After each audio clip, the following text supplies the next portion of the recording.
गोसोखां नोंखौ सानै सानै लिरो आं दोननो लाइजाम। आं लिंहरनायाव आंनि सेराव नों फैनानै सोंनायनि फिननायखौ नों आंनो होबाय।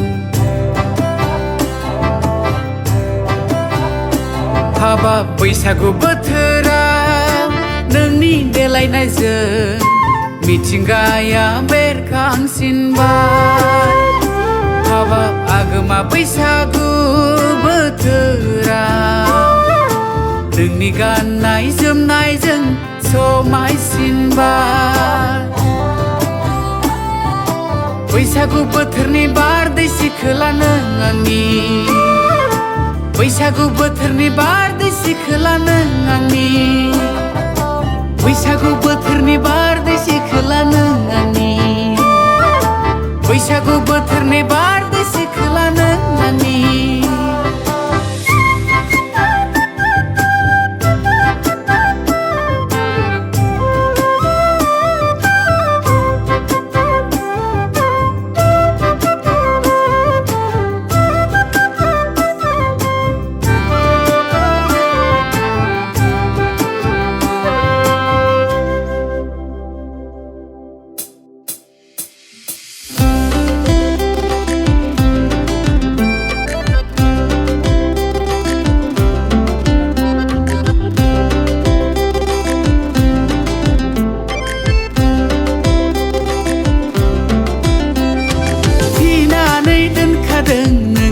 रोजे अन्नायनि गोदैराव बैसागुनि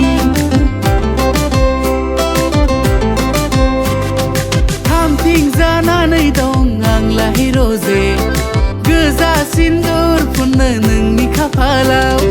खोन्दो खोन्दो थांनाय बोथोर बादि नागारलांनोल' आंखौ गोजान उनफारसे।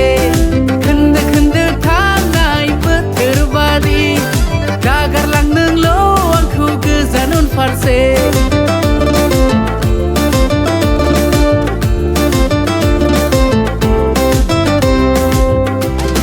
फेलें दा खालामसै देग्लायनि बैसागु जोबब्ला आंनि गोसोनि हास्थायनाय नोंखौनो लानाय।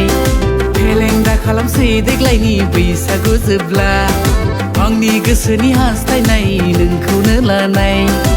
आंनि गोसोनि हास्थायनाय नोंखौनो लानाय, आंनि गोसोनि हास्थायनाय नोंखौनो लानाय।